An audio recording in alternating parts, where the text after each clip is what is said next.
reeditó esta obra de estudios históricos de Juan Silvano Godoy, una obra publicada en 1912 y nunca reeditada, a pedido del proyectista, como mencioné, Eduardo Patricio Gómez. Estoy aquí dando unas breves palabras, que también aquí presente.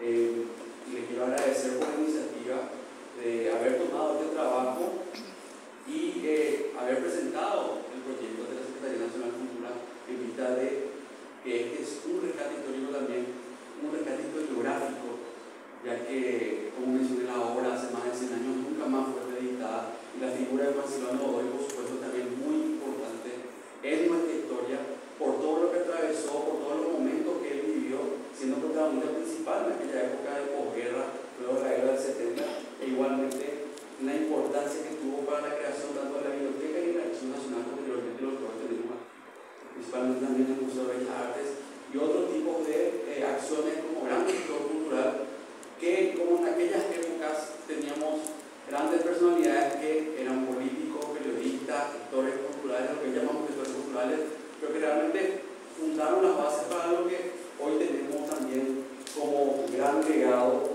en cuanto a bellas artes y literatura, por supuesto. Todo eso tiene Juan Silvano Godoy, esta obra que habla de momentos específicos como la muerte de Maricar López, el concepto de patria, la zona que está ahí, el triunvirato, el varón del Río Blanco, son muy importantes para comprender también el contexto histórico de aquel momento, cómo se fue forjando el discurso y a qué lado de la historia, digamos, respondía Juan Silvano en cuanto a su discurso justamente. Hoy quiero agradecerle también en nombre del proyectista la gran gesto y la amabilidad de los dos presentadores de esta reedición, el profesor Dr. Gustavo Acosta, presidente de la Academia Paraguaya de la Historia y vicedecano de la Facultad de Filosofía de la Universidad Nacional de Asunción, también el licenciado Vicente Arrúa, director del Archivo Nacional. Nos encontramos hoy por darnos esta bienvenida, por darnos la oportunidad de presentar aquí el libro y, por supuesto, de poder hablar de todo lo que hizo, de ese legado de Juan Silvano, y además también el profesor Dr. Acosta sobre lo que es este material que hoy vamos a presentar en su previsión. Muchísimas gracias y voy a darle la palabra primeramente al licenciado Vicente Arrúa, director del Archivo Nacional. Gracias. Bueno, buenas noches a todos, bienvenidos al Archivo Nacional. Bueno, para nosotros es un orgullo y un placer poder hacer una presentación, la presentación de esta reedición, principalmente en un espacio histórico como es la Sala Americana, que fue la Sala de Biblioteca Americana, que fue una creación de Juan Silvano Godoy. Este espacio que ustedes están ahora es realmente donde se instaló la colección de libros adquirida por Juan Silvano Godoy, a la cual se le denominó Biblioteca Americana, y también al lado estaba la antigua sala de exposición de las obras de arte adquiridas también por él. Y por supuesto, él tiene un intelectual muy importante. Fue, además de crear la biblioteca, hoy podemos consultar su libro en la Biblioteca Nacional, también fue director del archivo, director de lo que sería la Dirección de Archivos y Bibliotecas y Museos del Momento Dado. Hace un tiempo hice una hermosa exposición justamente con el que fue ministro de la Secretaría de Cultura, Rubén Capdevila, sobre la obra de Juan Silvano aquí en el archivo. Fue una obra muy interesante, una exposición muy interesante porque se hizo en varios espacios al mismo tiempo, tanto en la biblioteca, en el Museo de Bellas Artes y en el archivo. Y justamente también este escritorio que pertenecía a él. Y esto es algo muy interesante porque el material que se está reeditando hoy nos presenta un poco la forma, el pensamiento de un intelectual de finales del siglo XIX, cuando vemos, por ejemplo, el caso de lo que sería el concepto de la patria, que está diciendo Juan Marcelo, la acción de el triunvirato. Es una cuestión que justamente el profesor trabajó mucho, que es la posguerra. Él hace un análisis muy interesante de lo que sería ese gobierno que se va a instalar al finalizar la guerra contra la Alianza. Y yo pienso que Juan Silvano es un personaje muy importante que necesita mayor investigación. Este material va a permitir que muchas personas puedan también adentrarse un poco en el pensamiento de Juan Silvano. Yo creo que plantearnos una relectura de muchos de los personajes de los intelectuales del final del siglo XIX, inicios del XX, que básicamente son los que van a construir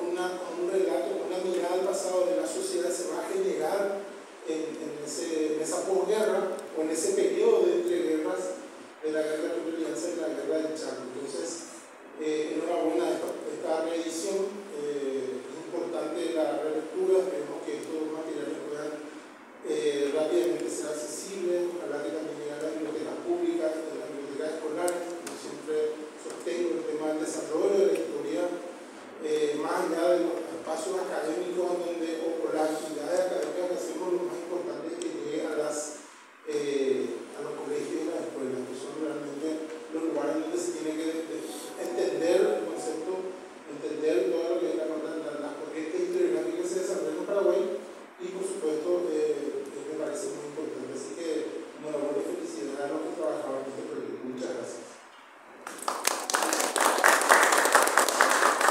Le cedo al doctor para que siga la presentación. La verdad me hubiera gustado que sigas hablando. Así el peso de la responsabilidad se diluye como más en el tiempo.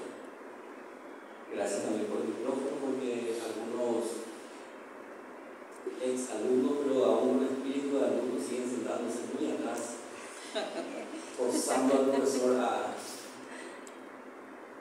quemar sus energías. Por eso pedimos el micrófono. Por eso, gracias.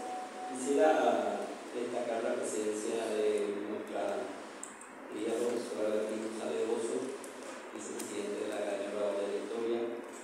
También agradecerle a nuestro director de sus palabras, siempre bienvenida a José Zamudio, a Martín, que siempre está apoyando desde su editorial todo lo que sea difusión de las investigaciones históricas. Y bueno, como estamos los que tenemos que estar, tengo la suerte de conocer a todos personalmente y ya los estuve saludando, realmente tanto la pareja así ya, que hace poco publicó un hermoso libro en la Academia Paraguaya de la Historia. Muchas gracias por estar. Marcelo, a quien le debo mucho, muchas disculpas por muchas demoras. Marcelo me ha invitado tantas veces a su programa de radio. Creo que la única ocasión que acepté una vez fue en un programa de televisión para hablar sobre el Tratado Secreto de la Triple Alianza, y desde esa vez estoy acusándote permanentemente. Creo que hay un psicoanálisis grande para esta razón, pero siempre estoy ocupado, Marcelo. Entonces, yo sé que se va a dar, y esta vez ya no te puedo decir no. Creo que, si mal no recuerdo, yo pensé que era el 16. Si ya tenemos tiempo. Después me pide una foto para el flyer, ¿verdad? Y veo el flyer y dice que es el 11. Ahí me perdí 5 días. Entonces le dije, intentando compromiso de dónde o cómo hago para cumplir con Marcelo en tiempo y forma ahora. Bueno, así que estuve trabajando en estos poquitos días que tuve para leer el material. El resultado hoy imprimí son 11 páginas. Pero la tranquilidad está en que 11 páginas, tamaño 14, doble espacio, por ahí, porque me doy cuenta que tengo un problema de la vista. Entonces, no se mueran cuando vean que el profesor tiene mucha boca. Eso vamos a ir controlando. También a uno le pasa, al parecer, que de tantos años en cátedra uno piensa que conoce lo suficiente sobre los temas. Y yo digo sí, porque es de posguerra, porque es Silvano, que era algunas cosas, pero cuando se acerca la hora y el día uno se da cuenta de que no era tan así. Por eso te decía que me hubiera gustado que siga hablando. Lo primero que salta para mí en este caso es que, siendo Juan Silvano Godoy uno de nuestros intelectuales más brillantes del periodo de la Reconstrucción, hoy es casi un hombre olvidado. Giovanni Papini decía un hombre acabado, pero él no es acabado, sino que es casi olvidado. Pensando en él, creo que una calle, la 16 proyectada, es la única que lleva su nombre, y en la función. Me encontré en una plaza, me encontré colegios, digamos, seguí buscando, pero así, de buenas a primeras, para lo que escribió y para lo que significa, es tan poco olvidado, ¿verdad? Para nosotros, sin embargo, esta figura tan controvertida por sus producciones historiográficas, que son poco citadas también. De hecho, de esa generación de posguerra, de Kuhn tal vez sea un poco más citado. Pero Juan Silvano, vemos los textos, las investigaciones, es poco citado. Eso podría llevarnos a creer que su influencia hoy es mínima. Pero sin embargo, esta reedición que están haciendo va a permitir que nuevamente sus trabajos sean leídos. Y esperemos que él, a partir de ahí, pueda recuperar el terreno perdido, por así decirlo. Cuando empecé a trabajar sobre el material, me di cuenta que él había sido mucho antes que Manuel Domínguez, que Cecilio Báez, que Manuel Gondra, que Blas Garay o que Fulgencio Romoreno, muy conocido en todo el Río de la Plata. Antes que estas grandes eminencias académicas, Juan Silvano Godoy ya era conocido y muy respetado. Entonces, para poder acercarnos a su obra, poder acercarnos a su vida, empecé a mirar en la biblioteca qué tenía yo de Godoy. Y me doy cuenta de que, por suerte, contábamos en la Academia Paraguaya de la Historia con un ejemplar de Semblanzas Paraguayas de Juan Silvano Mosqueira. Tal vez Juan Silvano Mosqueira fue el mejor biógrafo de Godoy y escribe con una belleza bastante cautivante, por así decirlo. Muy recomendado entonces ese material. También el propio prologuista de esta obra, Ricardo Américo Ripoes, realiza un estudio preliminar donde facilita mucha información valiosa sobre Godoy. Carlos Pizarreta, en sus 100 vidas paraguayas, lo tiene también en un lugar destacado. Justo Pastor Benítez, en el Solar Guaraní. Natalicio González, en Letras Paraguayas. Carlos R. Centurión, en su Historia de la Cultura Paraguaya. Hugo Rodríguez Alcalá, en su Historia de la Literatura Paraguaya. El padre Carlos Eixu realiza un prólogo al libro Etapas de mi vida de Fidel Maíz, donde también provee mucha información sobre Juan Silvano Godoy. Y en años recientes, Nilda Rivarola logró publicar una serie de trabajos, algunas cartas de Mitre, otras de Ecranol Tormenta, también el triunvirato de Juan Silvano Godoy, fueron reeditados con prólogo de Nilda Rivarola, y ella entonces en su prólogo también nos provee información. O sea, yo creo que revisando así a priori estas 9 o 10 obras serían fundamentales para que ustedes puedan aproximarse mejor y con más tiempo a la vida y la producción historiográfica de Juan Silvano Godoy. Afuera es sincero, leer tanto así pequeñas biografías me hizo percatarme de que en realidad todos emanan de la fuente de Juan Silvano Mosqueira. Finalmente Mosqueira es el que aparece en todas estas obras, con palabras más, palabras menos, pero el corazón, la estructura que armó Juan Silvano Mosqueira en torno a su amigo Juan Silvano Godoy es la que permanece. Y justamente Juan Silvano Mosqueira ayuda mucho a esta disertación, a este discurso, porque ella dice que la vida de Juan Silvano se puede ver en 3 etapas. Una, que según él sería la de su adolescencia, que va de 1860, dice él, a 1870. La otra sería la de 1870 a 1877.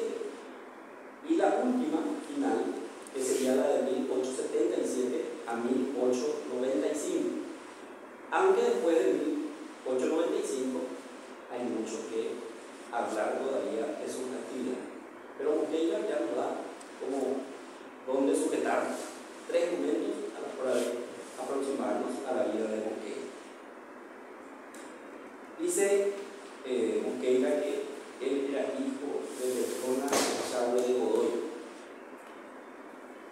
nieto de Narciso Echarro, un prócer de la intendencia, que estuvo preso por orden de Francia, lo cual nos justifica más tarde por qué Godoy, por ejemplo, tenía cierta animadversión hacia la figura de Francia, hacia la figura de Carlos Antonio López y hacia la figura de Francisco Solano López.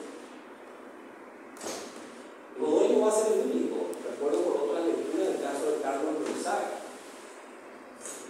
Silvano Mosqueira incluso comenta que con Loizaga profanaron el templo donde creían se encontraba la tumba de Francia.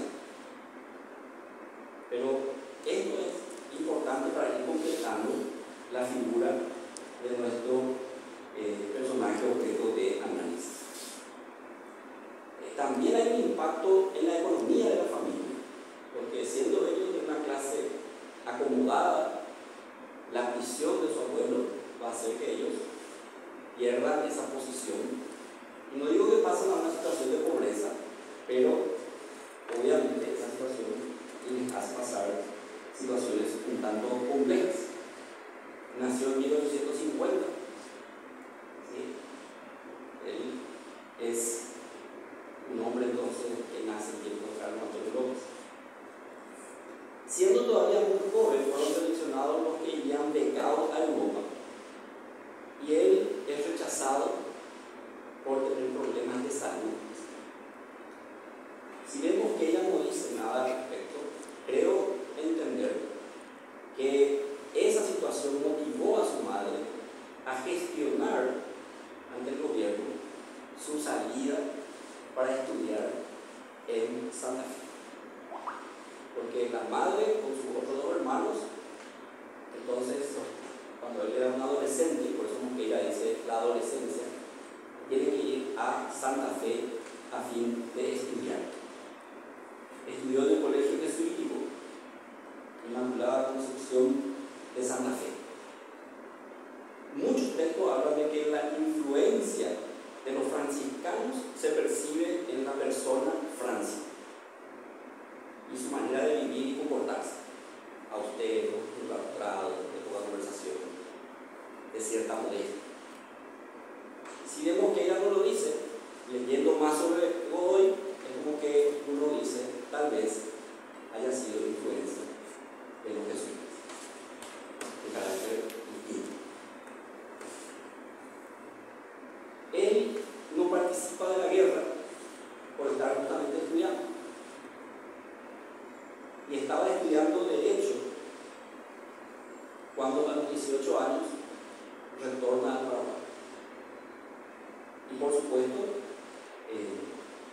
incluso algunos de los que trabajan en figura dicen que después fue asesor de Elisa Lynch en cuestiones de Derecho, en su caso que ella hizo resolver aquí. Vuelve entonces al Paraguay después de la guerra, 18, 19 años, con ese bagaje de estudiar en el extranjero, viene con una formación distinta al usual que encontraría en el ambiente, un ambiente totalmente diferente. Y uno de los problemas que se tiene al terminar la guerra es la falta de hombres capaces, ilustrados, capaces de hacerse cargo de la administración del Estado. Ese era un problema grave, por eso acudieron a los extranjeros. Y cuando acudieron a los extranjeros, hubieron sectores que se enojaron, que se molestaron, y se presentaban los debates en torno a si los extranjeros deberían o no colaborar. Y él con tan solo 18 años entonces ya fue electo convencional por el distrito de la Catedral para la Convención Constituyente de Sevilla. Pero no era el único joven. Si ustedes se fijan, José II de Cut o Juan José II de Cut eran muy jóvenes. Carlos Gonzaga, dentro del jubilado, era un poco mayor, pero los demás, Carlos Mirtos, Facundo Machaín mismo, todos muy jóvenes.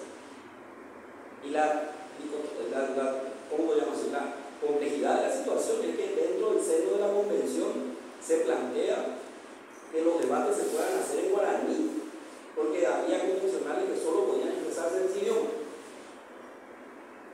El presidente de la convención ni siquiera puso a consideración, rechazó de pleno el uso de guaraní y prohibió que alguna vez se vuelva a volver a plantear el caso. O sea, por un lado teníamos personas que venían de centros de estudios, como Milton y otros convencionales apenas hablaban el español. Entonces él, con tan solo 18 años, le es fácil, por así decirlo, ir acomodándose entre los que van a dirigir el país y gana un escaño por el distrito de la catedral. Ustedes recordarán que Asunción estaba dividido en distritos electorales. Y la catedral era aquí, el centro. Si nos movemos un poquito y vamos al San Roque, aquí al lado, y miramos las primeras elecciones, vamos a ver que los pobladores del distrito de San Roque, a la pregunta de si saben leer o escribir, responden que no. Si saben hablar español, responden que no. ¿A qué se dedican? Son agricultores. Aquí al lado.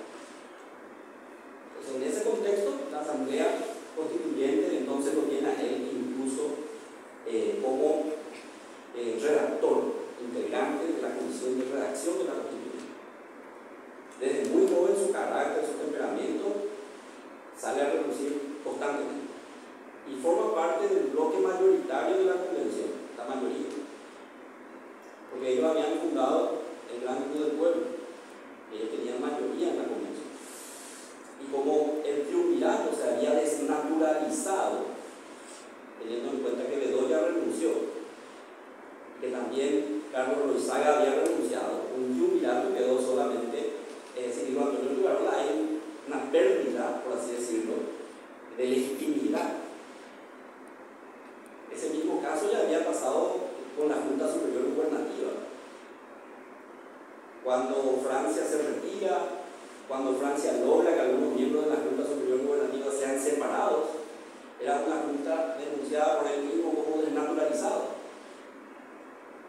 desde el punto de vista jurídico. Entonces acá se produce uno de los acontecimientos políticos más llamativos de esa Asamblea Nacional Constituyente.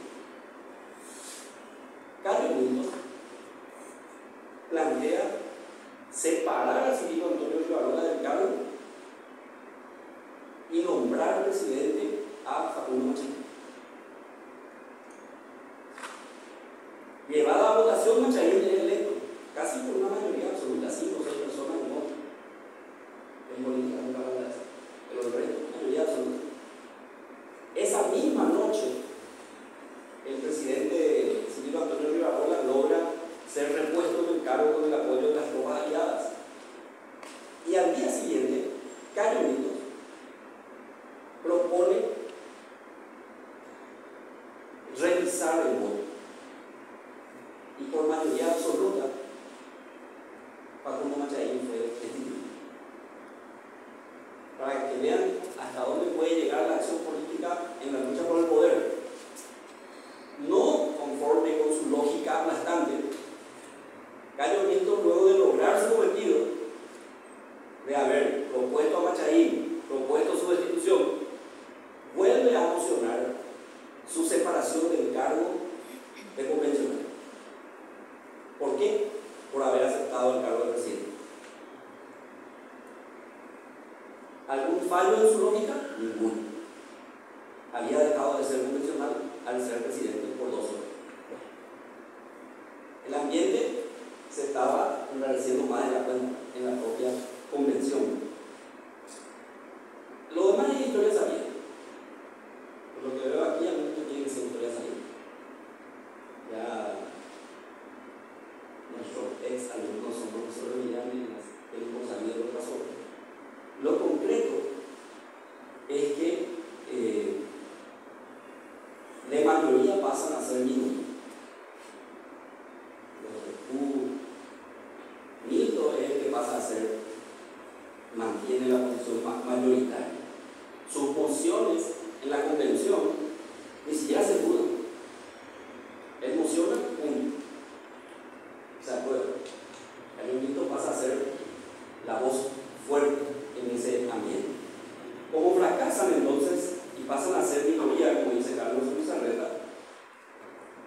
empiezan a formar parte de los sectores minoritarios y a hacer oposición a los grupos que se van gestando.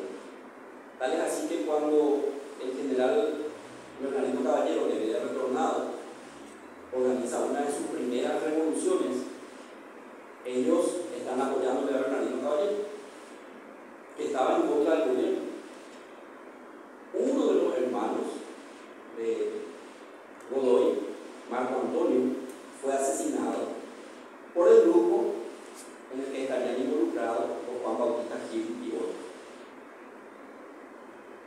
En esos espacios hay que buscar la enemistad de Godoy contra Juan de Gil,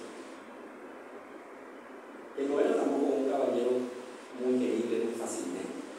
Tenían sus aires, tenían su propia manera de hacer política. Entonces, tenemos que, a partir de aquí, ellos planifican con su hermano Nicanor, con José Dolores Molas y con Matías Moyurú el asesinato de Gil. Hecho que se consumó, ustedes saben, pero con una particularidad.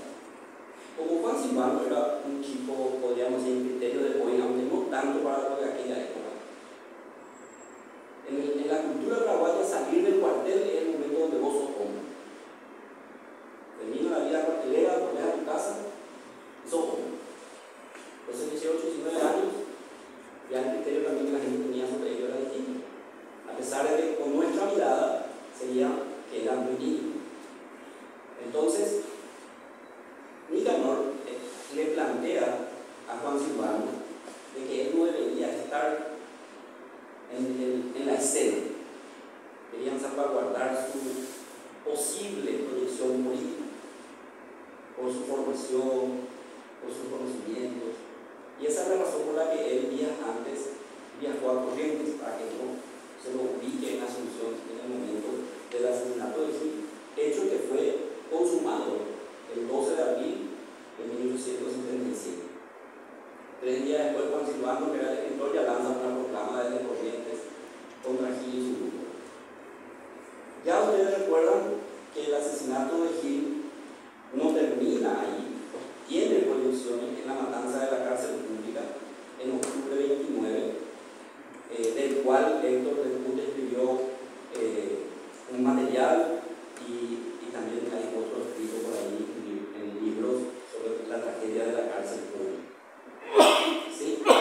Entonces, en la cárcel fueron asesinados Facundo Macharín, José Dolores Molas y José de Jesús Franco. La crisis política de la posguerra avanza a sangre y fuego. También van a ser asesinados Fulgencio Miltos, el diputado Concha, que también fue asesinado, Germán Serrano, que muere en extrañas circunstancias, Cirilo Antonio Ibarrola, que también es muerto aquí en el centro. Los conflictos son intensos. Todo esto lo lleva a él a planificar una contrarrevolución, por así decirlo, pero 2 años después de 1879, con la famosa expedición del Galileo, que desembarcó en Humaitá y fue un fracaso. De la expedición de Galileo yo le logré rescatar, algunas comparsas de los carnavales de esa época, donde se burlaban de los expedicionarios. Los carnavales de ese año fueron aprovechados para burlarse a través de juicios, canciones, en las comparsas del fracaso de esta expedición. Cuando fracasa la expedición, él viaja a Europa. Y en Europa, él viaja por Roma, por Florencia, París, Madrid. Pero su deseo de venganza no estaban todavía aplacados. Por eso es que en 1889, cuando Domingo Parodi, Enrique, preparó una revolución, él colabora mucho dinero para la guerra, sin ninguna duda, porque allí él pasa en posición de exiliado, va a estar 18 años en el exilio. Tiempo que aprovecha para dedicarse al comercio. Seguramente hacía lo que solemos comentar con algunos amigos. De día habrá sido Fenicio y de noche jugar a ser Diego. Y le fue bien como Fenicio al parecer, porque amasó, dicen todos sus biólogos, una gran fortuna. Entonces le es fácil apoyarle a Parodi con dinero al mismo tiempo que le sobraba,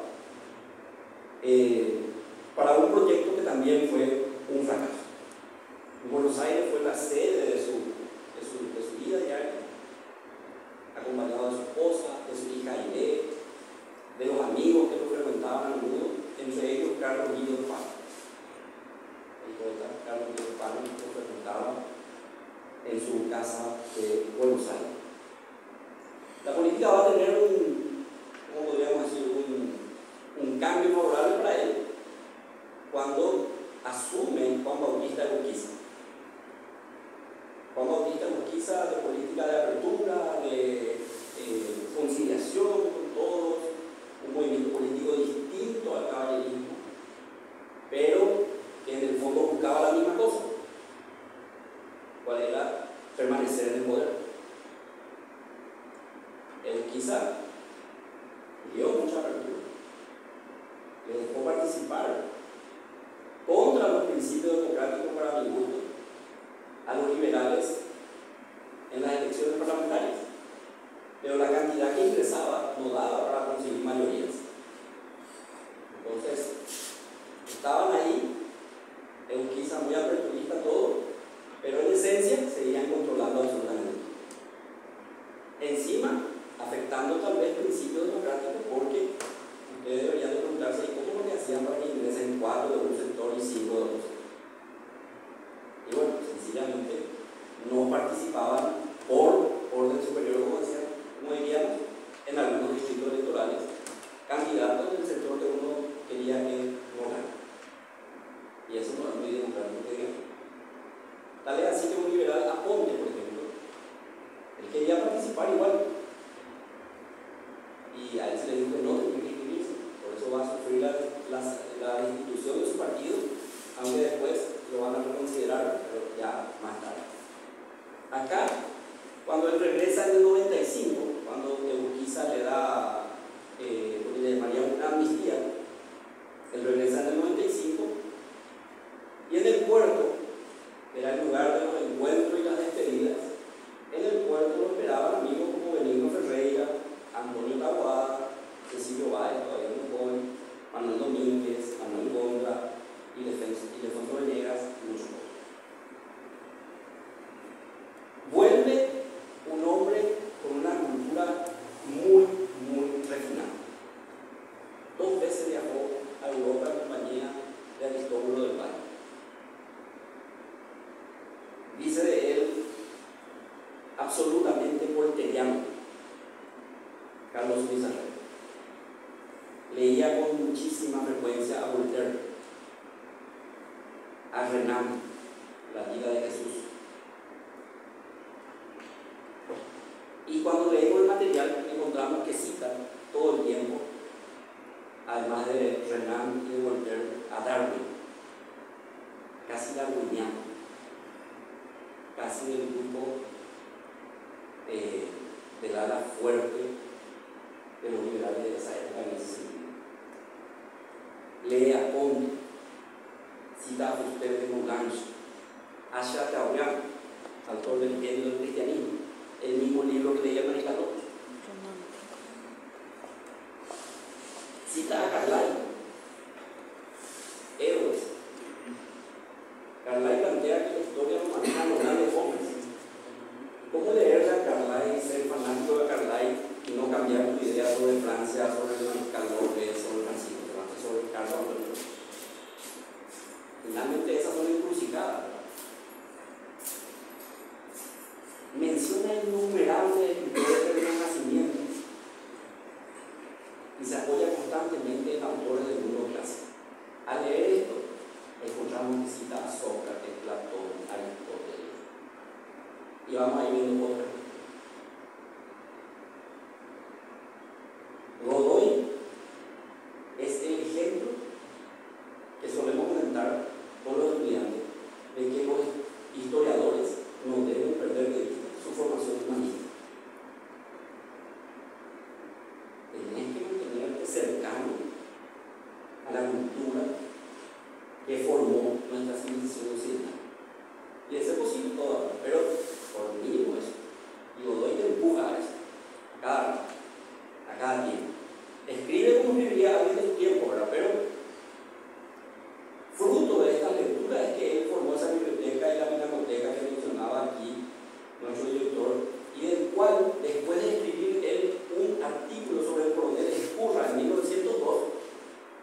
Al final de su vida va a ser nombrado representante de Paraguay en un congreso que se hace en Buenos Aires, fue nombrado después ministro plenipotenciario del Brasil. Uno de los autores que lo trata dice: su biografía debe tener por título una vida novelesca. Caballero del Renacimiento, nacido a mediados del siglo XIX en una rudimentaria república sudamericana. La tragedia no está exenta a su vida. ¿Qué tal vamos? ¿Bien? ¿Cansados? Sí, bueno. Pero más saliendo. Yo vengo a Mar y nos quedamos acá. Bueno. En su texto, La muerte de Mariscal López inicia con estas palabras. Y vamos a hacer el ejercicio de lo que estábamos hablando.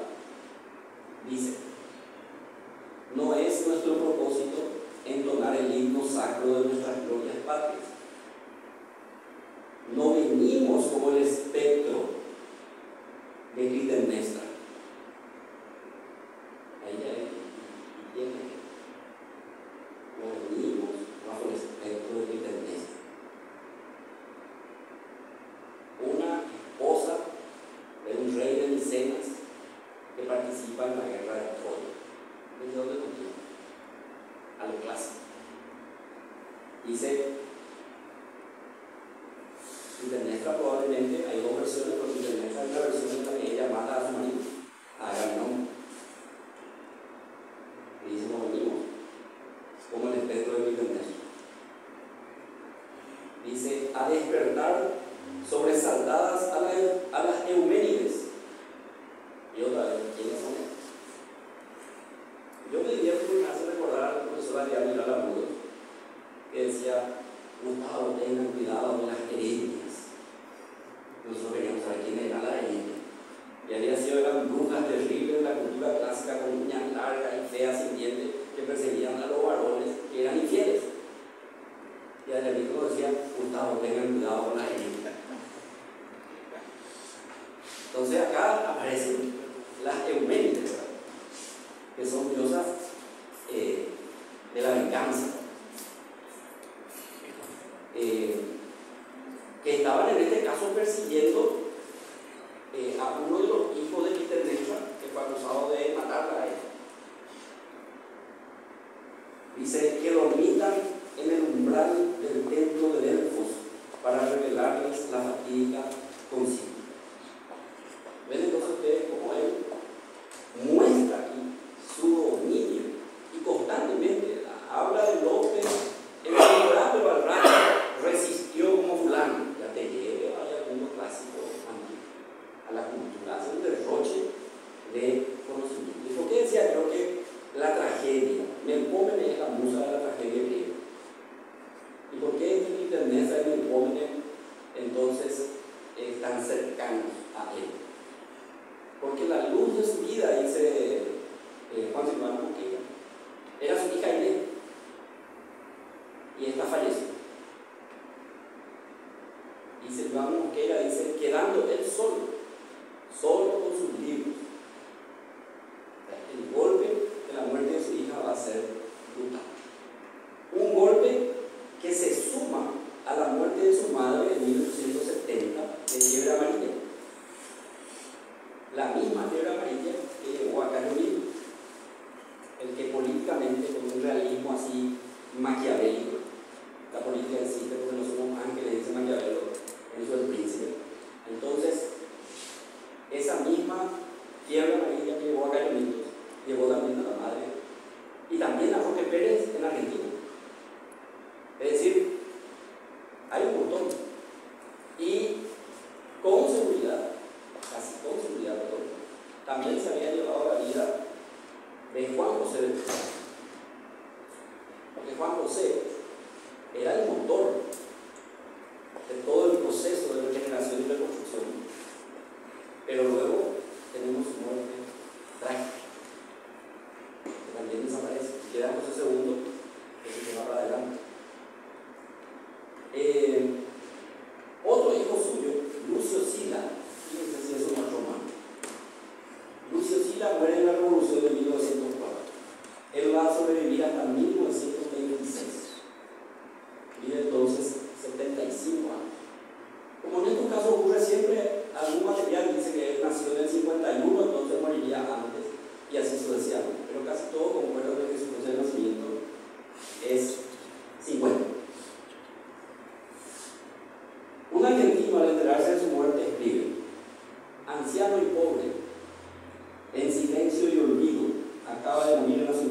imaginativo, Juan Silván Godoy, antiguo emigrado de la tiranía, conspirador y revolucionario, político, diplomático, escritor y crítico, hombre de negocios, especialmente hombre de letras.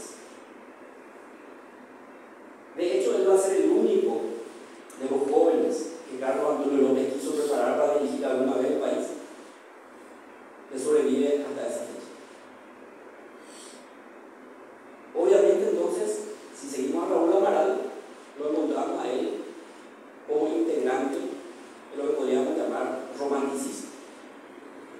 Él pertenece a la escuela romántica, que está bien Víctor Hugo, está bien Gustavo Adolfo Bécquer, está bien Chateaubriand, está bien el romanticismo como oposición y reacción a la Ilustración, el romanticismo como intentar prevalecer el espíritu por sobre la razón,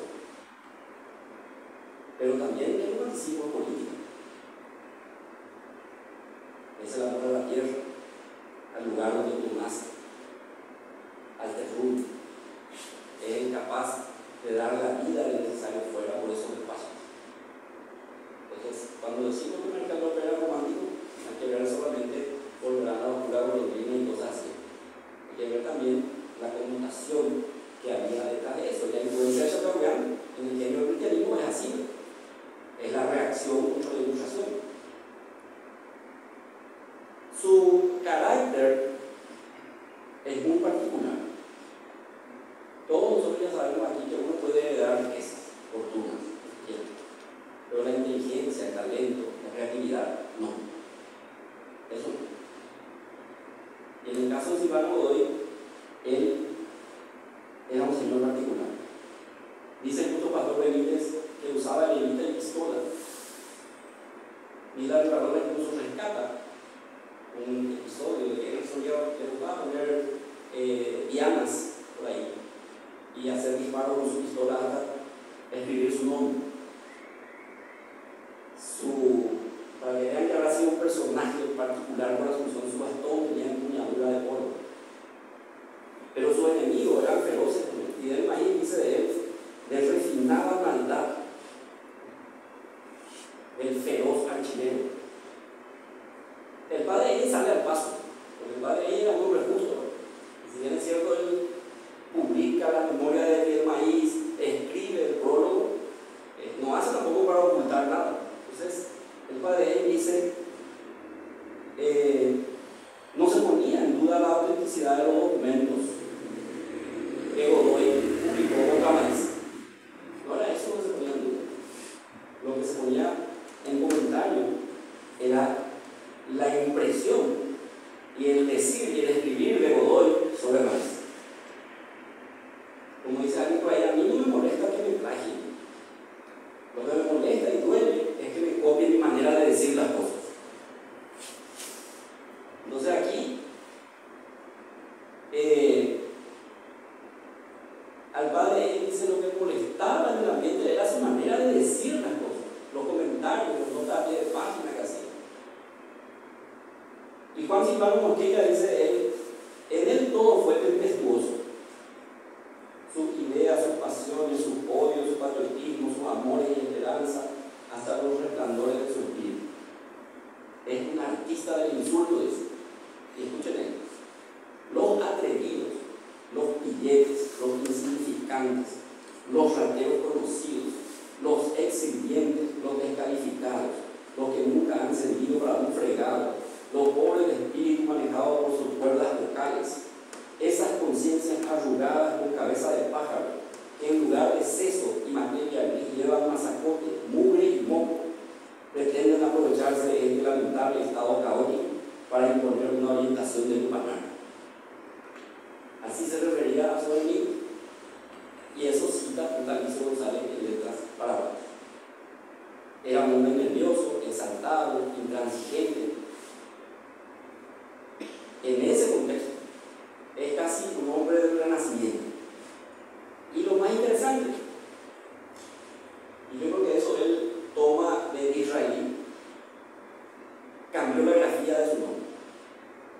Y si bien es cierto, Sequeira dice claramente que odiaba, dice él, la G, y por eso usaba la J, y odiaba la I latina, la Y, perdón, y por eso usaba la I latina. Por eso es que uno encuentra a Godoy escrito así, y uno dice que es raro. Y cuando lees el libro, te encontrás en todas partes la I que usa esa, y que utiliza la J. Entonces, Israel también hacía eso. Le gustaba tanto. Si tenemos tiempo, mencionaremos alguna cosa más. Sus polémicas famosas son entonces una con José II de Butt, a quien acusa de querer anexar el Paraguay a la Argentina. Esa fue una polémica que llegó al Parlamento, donde Manuel Domínguez defiende a Butt y todo lo demás. Muy interesante de leer. Y Manuel Domínguez escribe el libro La traición a la patria a partir de ahí. Y la otra polémica es con Fidel Maíz, a quien acusa de todos sus errores durante la guerra, antes de la guerra, después de la guerra, y del cual el pobre Fidel Maíz tuvo que salir del baúl de los recuerdos, más o menos ya con 93 años, para volver a escribir un libro para defenderse. Así surgió etapa de mi vida de Fidel Maíz, para defenderse de las acusaciones. Pero ojo, como dice el padre Carlos Leinchuk, no era porque los documentos eran inauténticos, sino la justificación de la acción. Ese era el punto. Tiene muchísimas obras. Para ir ganando tiempo, acá tenemos 5, pero tiene muchas.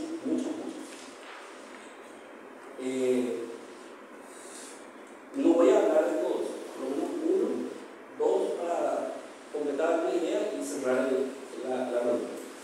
Al final me parece que el expositor se está cansado. Es como cuando el profesor dice: ¿qué tal? ¿Tan sencillo?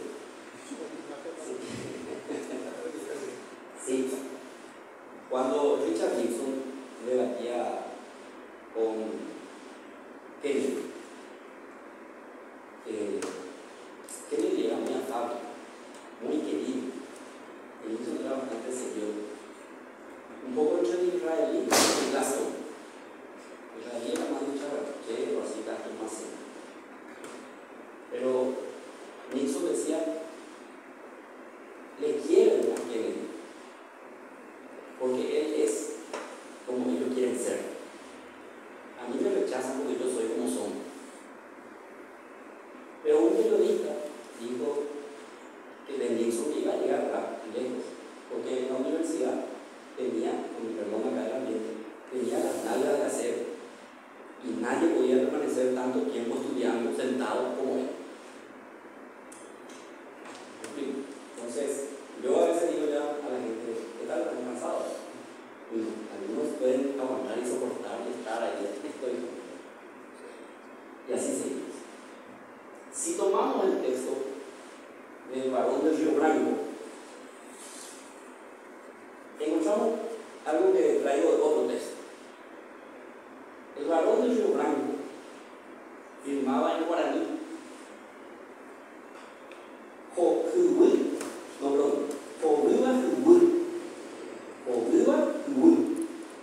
es azul, ¿verdad? Es sangre, el de sangre azul, el de la nobleza. Morotín. Largo, morotín, blanco.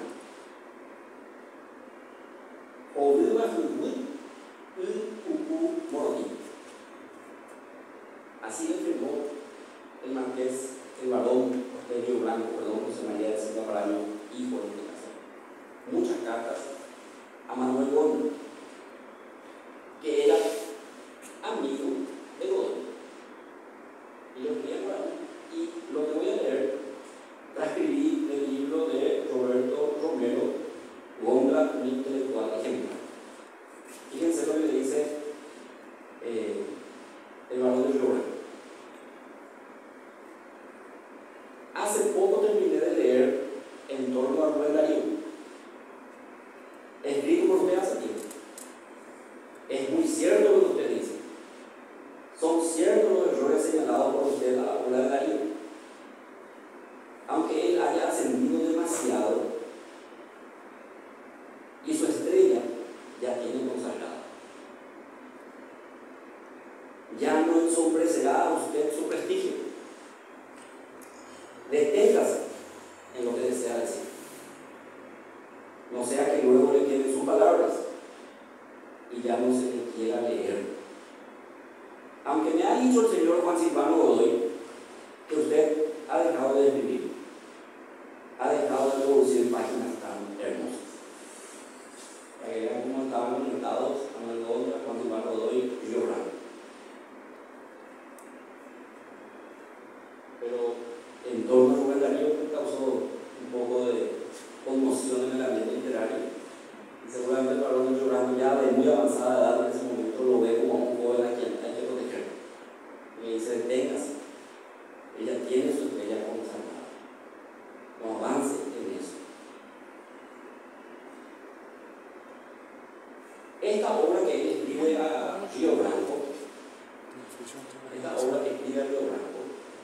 él tiene que interrumpir abruptamente cuando se entera que murió Río. Entonces terminó dedicándole al Instituto Histórico y Geográfico de Brasil, del cual Río Branco fue presidente. Eso es lo primero que hay que destacar aquí. Compara a Río Branco con Godoy, compara constantemente. Imagínense al coronel Escurra con Oliver Cromwell.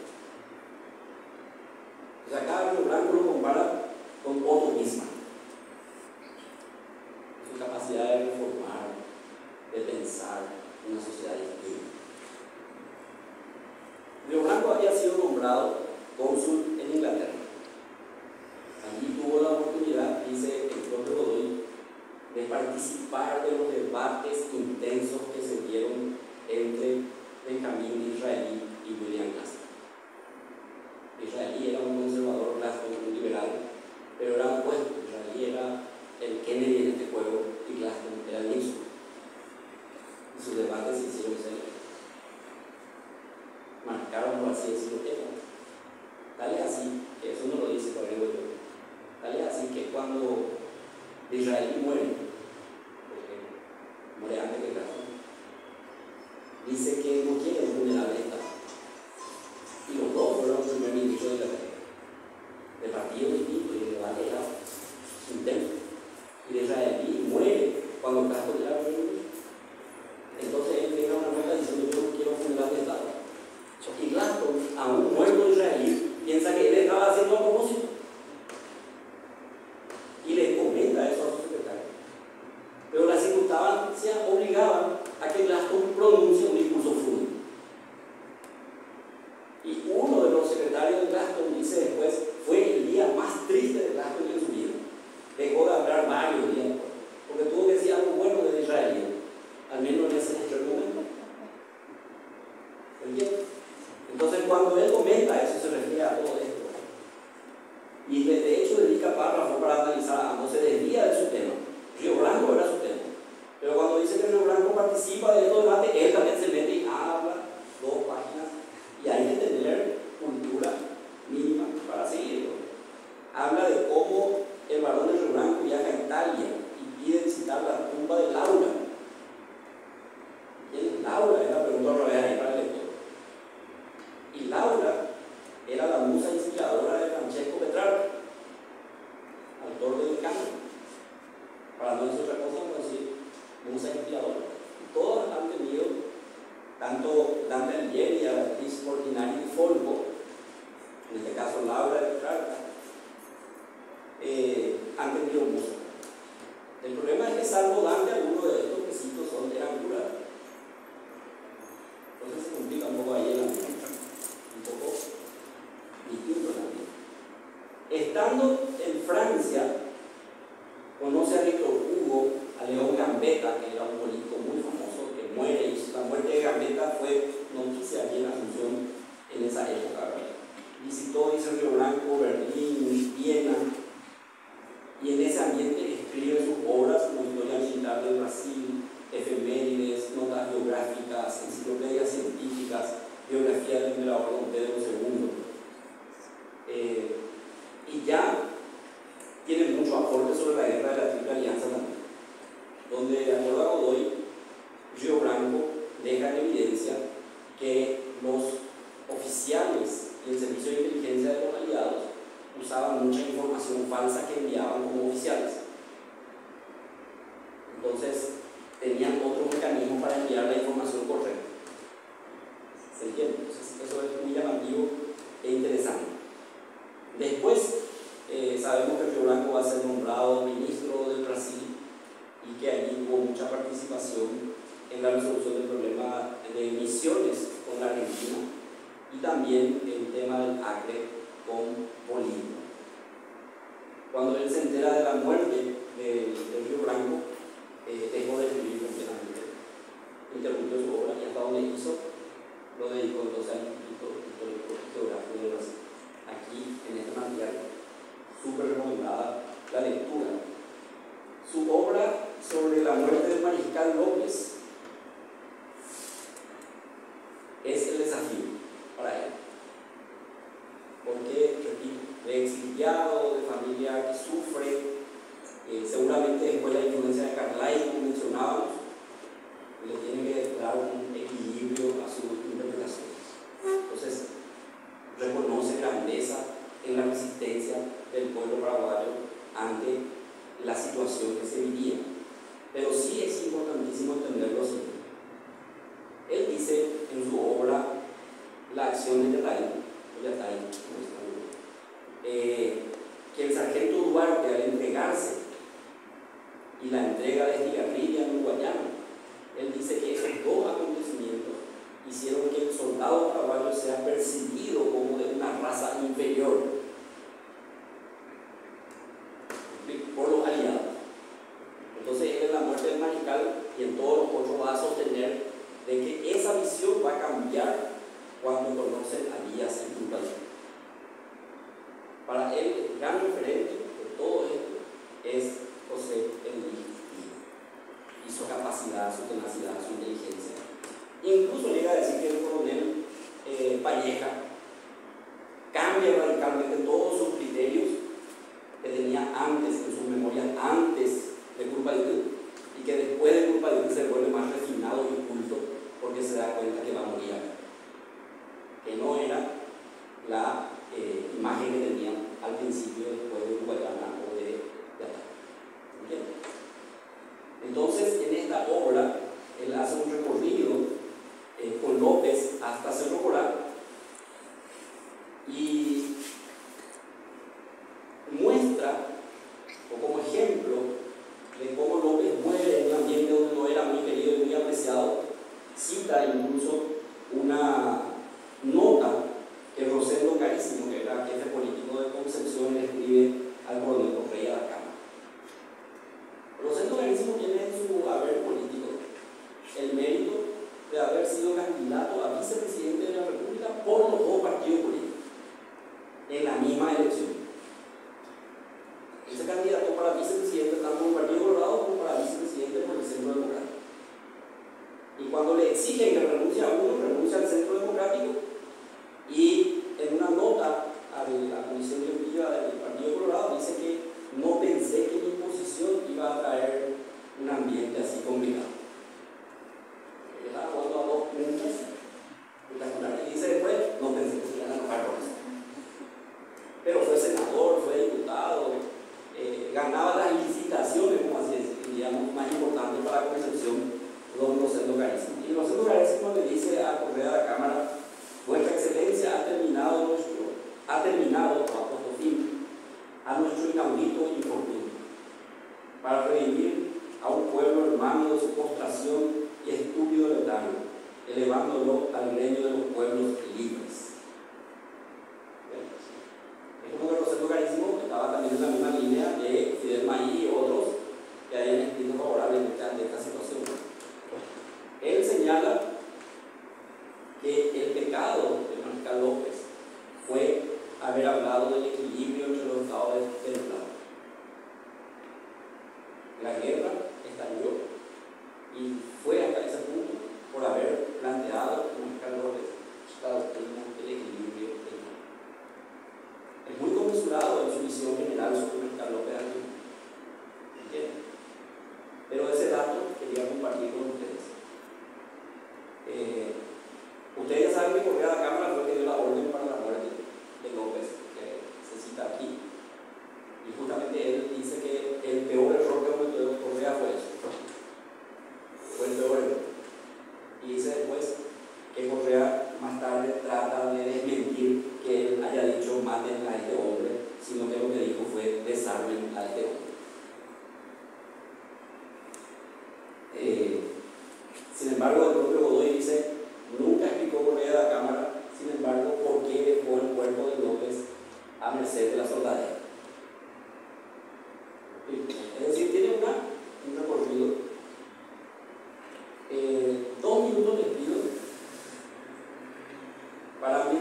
concepto de patria es una de las obras publicadas aquí. Vamos a encontrar tal vez una de las exigencias teóricas más importantes. Y exige otra vez volver a lo greco-latino, porque también él, a mi modesto entender, es un tanto confuso, no encuentra las palabras precisas.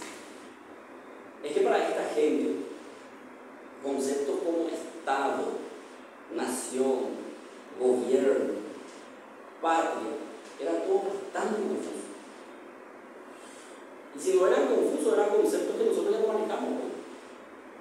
O sea que todavía ellos tenían otras ideas y a veces confundían Estado con gobierno y cosas así, y se complica un poco la vida. En toda la posguerra, todos nosotros decimos que era un pueblo liberal, salvo de Cuba, pero estirando, no vamos a encontrar tampoco a otras personas teorizando el liberalismo. No encontramos que citen a Stuart Mill, mencionan de pasada a Hamilton, a Jefferson, a Franklin, debemos ser como ellos, pero nos explican sus ideas, sus pensamientos a la gente aquí. Si apuntaban a algo, era a defender la república y la democracia, pero no hablaban de capitalismo. Una sola vez encontré que necesitaban a Spencer, y Godoy hubiera sido un buen spenceriano, darwinista social, pero no fue difícil. Entonces, para trabajar su concepto de patria, Godoy dice: ¿qué es la civilización? No se pregunta así, por tratar de qué es la civilización. Y dice él: es la soberana conquista arrancada por el esfuerzo continuado del espíritu humano al dominio de los siglos. Conquista del espíritu humano arrancada a los siglos. Y dice después: revela los secretos de Dios. La civilización es mensajera de la luz, que al inclinarse sobre la frente inmaculada de los pueblos para darle el ósculo de la redención, les otorga la heredad de la ciencia, de la dicha y de la inmortalidad. Fíjense cómo la civilización ocupa un lugar central en sus reflexiones. ¿Por qué? Porque ellos eran el grupo que quería civilizar el Paraguay, regenerarlo de la barbarie y dar el progreso indefinido. Por eso que la palabra progreso es central en ese siglo XIX. Orden y progreso es la manera de hacer. Y acá volvemos a ver cómo la civilización para ellos es fundamental. Por eso es que él va a rechazar el de algo ningún, lo que habla guaraní y todo lo demás también. Va a estar en esa línea.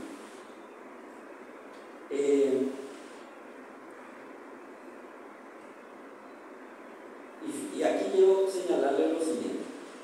Básicamente utiliza un principio griego donde la polis, es decir, la ciudad-estado, esa pequeña población en un territorio pequeño también, aunque podía tener muchos habitantes.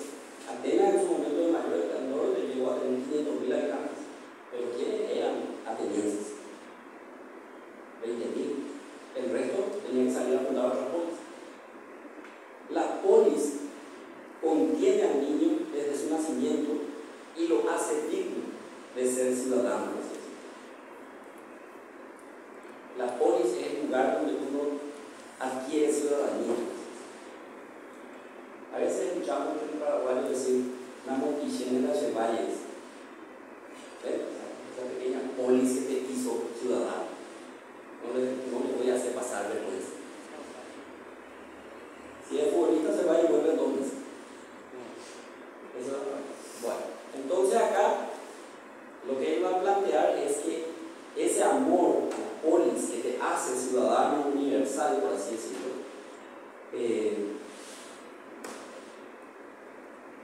sería como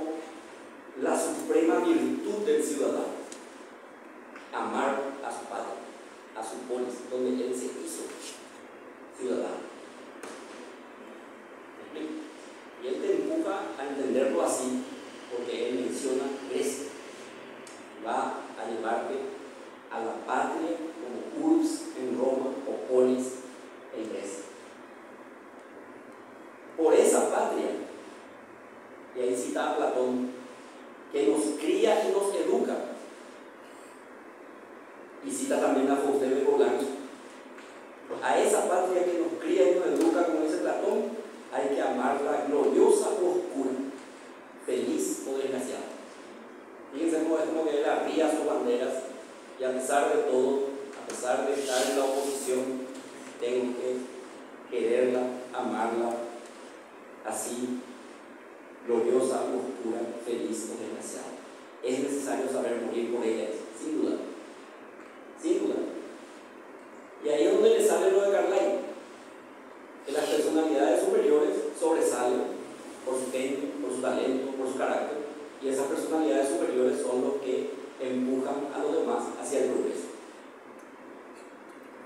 La personalidad superior. Un pueblo sin personalidades superiores entonces va al olvido. Arnold Toynbee, ya en el siglo XIX, nos va a hablar por eso después, de que las civilizaciones, sin embargo, avanzan conforme dan respuestas a los desafíos. Si dan respuesta positiva a los desafíos, avanzamos. El día que ya dejamos de darle respuestas positivas, entonces ahí claudicamos. Dice entonces que el ciudadano debe ser capaz de morir por él. Para concluir sus ideas sobre la patria o el concepto de patria, se pregunta, ¿le reúne el Paraguay los requisitos esenciales de una nación? Y dice que sí, sin dudar. Y dice, primero, porque tiene existencia legal. Y dice después, cuenta con monumentos que agrupan a los ciudadanos. Tiene una guerra que lo justifica, y sobre todo tiene grupalidad. Grupalidad para él es central. Pero sí reconoce que como nación, como patria, necesita imperiosamente dar a conocer a sus héroes y conmemorar sus fiestas cívicas. ¿Cuál era la mayor fiesta cívica desde 1870 para adelante? El 25 de noviembre. 25 de noviembre del 42, la declaración de la independencia. 25 de noviembre del 70, la jura de la Constitución. Se juró ese día para conmemorar los 42. Los niños, desde las 6 de la mañana, formaban fila, desfilaban, habían recitado poemas, por la noche fuegos artificiales, salvas de cañón, misas. Era la fiesta cívica por excelencia. Y eso es lo que dice Godoy.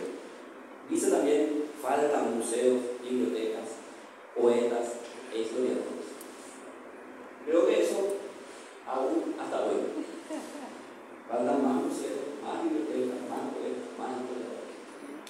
Cuando en la posguerra ellos luchaban por conseguir el presupuesto para museos y bibliotecas, era cero, nada. Era la lucha titánica, crear munición y apoyo y fomento a las bibliotecas. Aquí hay una biblioteca municipal, que sabe que es director, pero a la realidad ya era otra cosa. Y entonces cuando hoy van la gente a pedir otra vez presupuesto para la biblioteca, museo de cultura, ahora estamos en lo mismo. ¿Sí? Se ríe también José, porque estamos siempre en lo mismo. Entonces, yo no tengo más que invitarles a conocer la obra de Godoy. No tengo más que decirles que conozcamos al autor, al hombre, su contexto y su obra, para entender bien. Nadie habla de ninguna parte. Todos estamos parapetados en algún lugar. Todos estamos en alguna atalaya, por así decirlo, observando el horizonte. Y desde ahí hablamos. No todos hablamos de alguna parte, todos también lo hacen. Y por eso hay que conocer al hombre, su contexto, su tiempo, su vida, sus ideas, quiénes influenciaron en él. Y a veces vamos directo a la obra y no conocemos todos esos detalles. Bueno, primero a Marcelo, muchas gracias. Creo que ahora puedo excusarme por un año por ahí haciendo invitaciones. Y a mi querido amigo, a Vicente Arturo, yo fui alumno de la profesora Beatriz. Ya me está calificando ahora.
que alguien